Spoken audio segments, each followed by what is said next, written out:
Pessoal, eu vou fazer uma correção comentada desse simulado.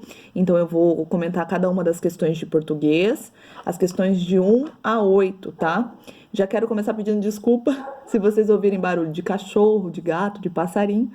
Mas, assim como no cursinho a gente ouviu barulho de carro, aqui vão ter outros barulhinhos também, tá bom? Então vamos lá. A primeira questão é uma questão sobre variedade linguística. Vocês puderam perceber, e não sei se vocês se lembram das aulas, que a variedade linguística, existem 5 tipos, né, de variedade linguística.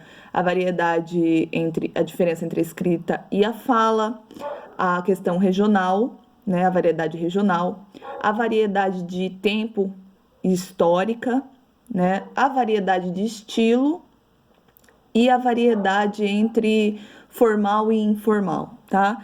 Essa questão, ela vai trabalhar com algumas dessas variedades, mas principalmente a variedade de gerações. Então, essa mudança da fala de acordo com a geração.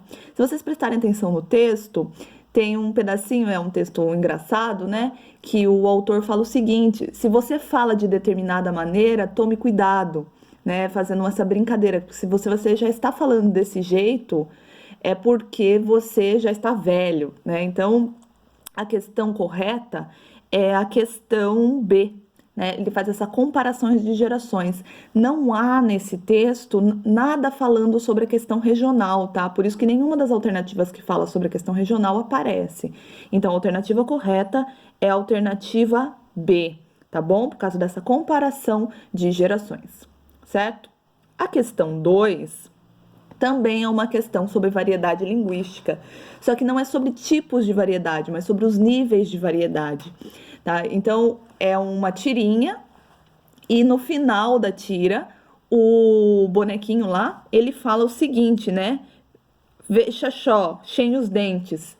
E aí é perguntado qual tipo de variação, qual nível, desculpa, de variação que dá o humor à tira. Tá? E o humor se dá exatamente por essa frase final. E essa frase final, o que muda é o som das palavras. Se o que muda é o som das palavras, o nível de variedade que está acontecendo aí é o nível fonológico, certo? O som das palavras mudou e é isso que causa a graça da tira, tá? Outra coisa que talvez vocês possam ter ficado em dúvida nessa questão é sobre a questão B, que fala sobre o nível morfológico, tá?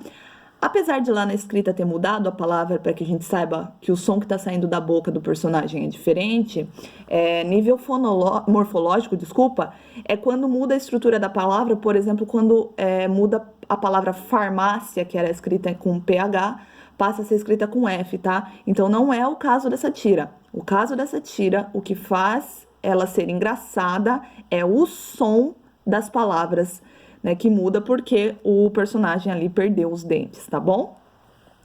A questão de número 3, portanto, é uma questão de literatura, que a gente entra na área de literatura. E ela está falando sobre o quinhentismo, né? A literatura colonial, então, desse primeiro século, é a literatura quinhentista.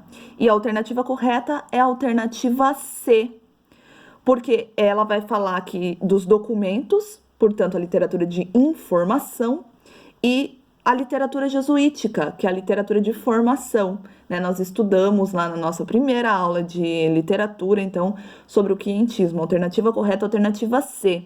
Só para tirar algumas dúvidas, a prosopopeia é a obra que dá início ao barroco, tá bom? Então, alternativa C, 3C. Alternativa 4, também de literatura, nós temos um texto ali, a carta, né, do Pero Vaz, é a carta que dá início ao que a gente chama de literatura brasileira, como eu falei para vocês nas aulas. E essa carta, se vocês prestarem atenção, é uma carta que vai falar muito bem das belezas do Brasil, tá? E ela não faz, em momento nenhum, comparação com Portugal. Então, todas as alternativas que trazem isso como opção, né, essa comparação, de falar que Portugal é melhor que em Portugal, isso não aparece nesse trecho da carta, tá? Muito pelo contrário, há uma exaltação da beleza, mas o que é mais importante aí é o finalzinho, né? Quando o Pero Vaz fala que essa gente precisa ser, uma gente boa, né, para ser educada, catequizada, são almas que precisam ser salvas. Portanto, a alternativa correta é a alternativa A, que fala sobre a catequese, tá bom? Não tem a palavra aí na carta, mas a gente consegue entender que o que eles querem é salvar as almas através da catequese, tá bom?